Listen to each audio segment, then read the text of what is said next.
ভারতের প্রথম আধুনিক মানুষ, বাংলা তথা ভারতের নবজাগরণের পথপ্রদর্শক রাজা রামমোহন রায় সম্পর্কে কিছু কথা। এটি সংগৃহীত তথ্যভিত্তিক লেখা। তার না ছিল রাজ্য, না ছিল প্রজা, না ছিল সৈন্য, না ছিল অস্ত্র। তবু তিনি রাজা, তবু তিনি জয়ী মহাযুদ্ধে। সত্যি তার জীবন ছিল এক মহাযুদ্ধের। সেই 5 বছর বয়সে মাতামহের অভিশাপ নিয়ে জীবন শুরু হয় তার। সেই বয়সে অত শত বুঝতেন না তিনি, তবু ঠাকুর ঘরে গিয়ে সব লণ্ডভণ্ড করে দিতেন। রোজ রোজ এই দৌরাত্ম্য কতদিন আর সহ্য করা যায়। খেলেন মাতামহের অভিশাপ। বাবা রামকান্ত পাঠিয়ে দিলেন কাশীতে সংস্কৃত পণ্ডিতের আখড়াই। কয়েক বছরের মধ্যেই পণ্ডিত হয়ে বাড়ি ফিরে শুরু হলো তার দৌরাত্ম্য। বাবা আবার পাঠিয়ে দিলেন পাটনায় ফার্সি শিখতে। এত ভালো ফার্সি শিখলেন যে লোকে তাকে মৌলভী বলে ডাকত। এই মেধাই হলো তার কাল। বাড়িতে নিষ্প্রাণ মাটির দেবদেবীর পূজার বিরুদ্ধে সবসময় তর্ক জুড়ে দিতেন। সেই তর্ক গ্রামের বাইরেও ছড়িয়ে পড়ত, ফলে পরিবারের সম্মানে ঘা লাগত। তখন তার বয়স 15 বছর। অতিষ্ঠ হয়ে বাবা তাকে বাড়ি থেকে তাড়িয়ে দিলেন। কোথায় যাবেন, কোথায় থাকবেন, কি করবেন, সবকিছুই অনিশ্চিত। তবু তিনি মেনে নিলেন।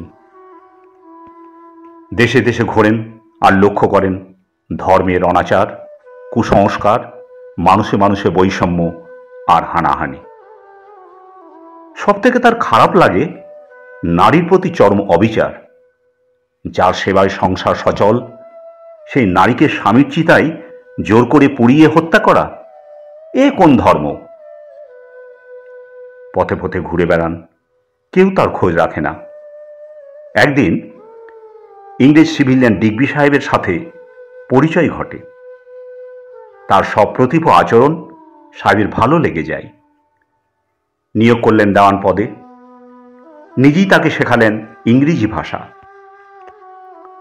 ততদিনে তার উপার্জনের উন্নতি হয়েছে। ওদিকে তাদের পরিবারের অবস্থা সঙ্গীন। বাবার মৃত্যুর খবর পেয়ে হাজির হলেন বাড়িতে, কিন্তু বিধর্মী নাস্তিক বলে বাবার সাধ্যকর্ম দূরের কথা, ওই শোকের দিনে মাও পর্যন্ত তাকে সাপ সাপান্ত করে তাড়িয়ে দিলেন। চিরদিনের মতো ছিন্ন হলো সম্পর্ক।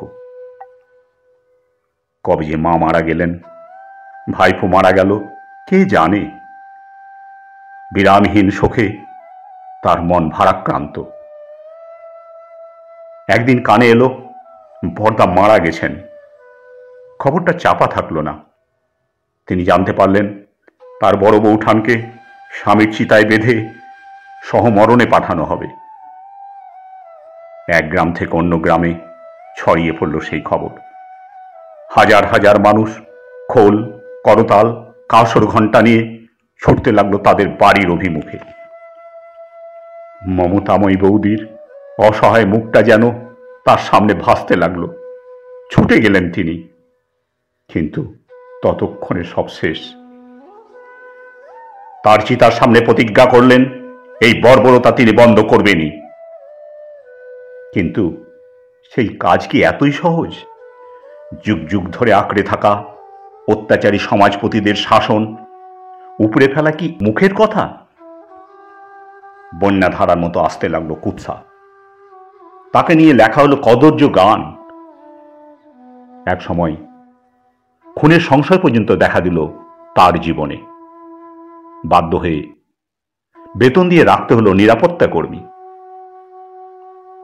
যদিও 1829 সালে তৎকালীন ভারতের governor general Lord William Bentinck আরোপ করলেন দ্য বেঙ্গল সতী রেগুলেশন, কিন্তু যথোপযুক্ত আইনের অভাবে সেটা কার্যকরী করা সম্ভবপর হয়নি। 1830 সাল দিল্লির শেষ মুঘল সম্রাট দ্বিতীয় আকবর শাহের আর্থিক সহায়তায় রাজা রামমোহন রায় গেলেন ইংল্যান্ডের পার্লামেন্টে। সেখানে সতীদাহ প্রথার বিরুদ্ধে জোর সওয়াল করলেন তিনি। অবশেষে 1832 সালে আইন করে বন্ধ করা হল সতীদাহ প্রথা, যার অবদানের জন্য দূর হল কুলুষতা, মুক্তি পেল মাতৃরূপী নারী জাতি। সেই সিংহ বিক্রম মনীষী, মানবতার পূজারী রাজা রামমোহন রায়ের প্রতি সশ্রদ্ধ প্রণাম।